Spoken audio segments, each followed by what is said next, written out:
Even before the decision na gawin niyang hearing na yan, alam mo na ang iyong kapatid, the chief executive, ay malalagay sa balag ng alanganin because, you know, the decision will come from the highest official of the land.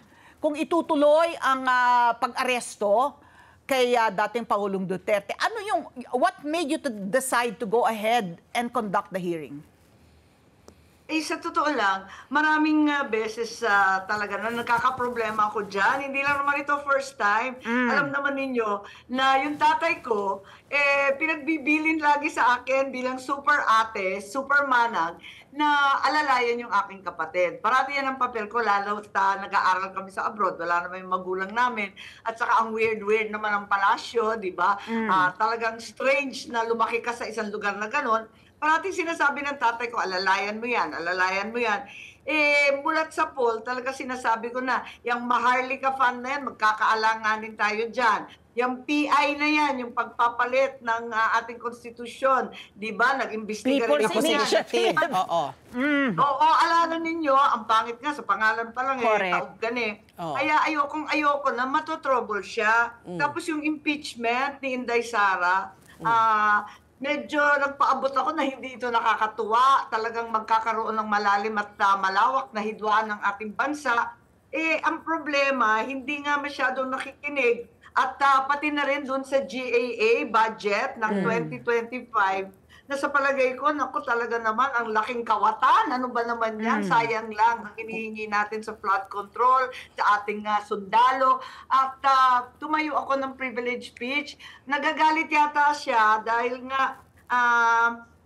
nga hindi ako sumasang-ayon lagi. Kaso, ayoko naman siya mapahamak na nung todo-todo. Ito nga, ang nangyari, ang balita ko, nagagalit siya doon sa investigasyon, pero hindi ko maintindihan kasi akala ko makakatulong ako, honestly, to tell you the truth, Ali and Pams, no? Kasi I thought, dahil nga yung mga tao, galit na galit, nag-iiyakan, emosyonal na tayo, at andyan, ang dami ng protesta, prayer rally, kung ano man ang tawag, sabi ko, para makapagbigay ng liwanag, mag-imbestiga tayo. Kinumbid ako lahat ng government people. As a matter of fact, lahat sila, gobyerno, wala ngang representative. Buti nga si Inday Sara nag-Zoom. Nagising na nga stress ng umaga. Wala talaga sa kanilang pangkat. Lahat gobyerno yon. Hindi ko naman alam ang mga sagot nila. Malay ko ba na hindi magtutugma at lalos magagalit ang mga tao? Sila naman yun Nagtanong ako dahil hindi ko alam ang sagot.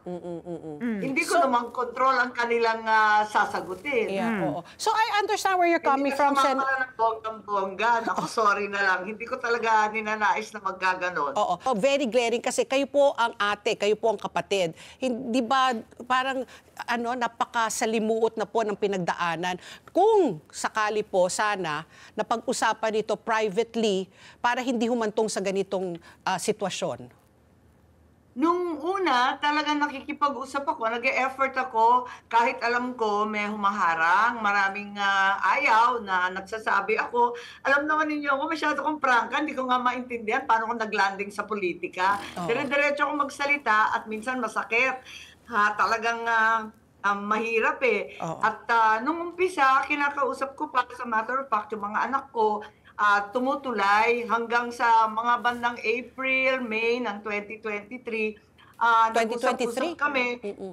Oo, ang tagal na nun, no? Yeah. Anyway, nag-e-effort kami na talagang mag-usap, sabihin ko sa kanya. Kaya lang, ang feeling ko, walang nangyayari. At matapos nun, parang maraming humaharang. Tuwing dapat kami magkita, maraming humaharang. At sino yan? Pangalanan, sino yan? Pangalanan. Sino yung mga yan na pakiramdam mo, Senator? Hinaharang para mag-usap kayong magkapatid. Kasi iba yun di ba? Iba yung may komunikasyon sana dapat kayo. Sino yung, parang may cordon sanitaire, ganon? Yes, parang ganon. Tapos, alam mo naman ninyo, nung bata pa ako, panong pa ng tatay ko, as usual, nasabi ko na Malacanang is a snake pit. At marami kasing tao doon na talagang kanya-kanyang agenda dyan. Maraming ambisyoso. Maraming nagmamadali maging Pangulo. Uunahan pa nga si Bongbong, kaya napipikon ako. Yung mga yan, kung ano-anong binubulong dyan, tapos nakaantabay kay Bongbong all day long, ang totoo, ako naman, hindi ako type na bababa doon. Unang-una, may trabaho din ako, may trabaho din siya. Ba't ko naman guguluhin at guguluhin? Pero sila nakatutok talaga, hindi ko kakayanin yon. At ang problema, yung habilin ng tatay ko na alalayan, bantayan, alagaan mo yung kapatid mo, hindi ko nagagampanan at nayayamot sa akin. Alam ko, kaya't minsan napipilitan ako katulad nung nakaraang taon. Kahit, alam mo, sa totoo lang ako yung hindi mahilig sa investigasyon. Napilitan ako mag-imbestiga tungkol sa PI, yung pagpapalit ng Constitution. Napilitan rin ako mag-imbestiga tungkol sa mga ayuda, yung bilyon-bilyon na linulustay sa pampolitika. Yung akap. Abay, dyan sa budget na yan. At syempre, eto nga, napilitan ako kasi foreign relations naman ako. Paano ko naman iiwasan yan? First time naman nangyari sa buong kasaysayan ng Pilipinas itong tinangay ang isang Pangulo, isang Pilipino sa kanyang sariling lupa dito sa ating bansa. Ano na lang yung mga OFW natin, pupulutin na lang yan isa-isa. Let's get together.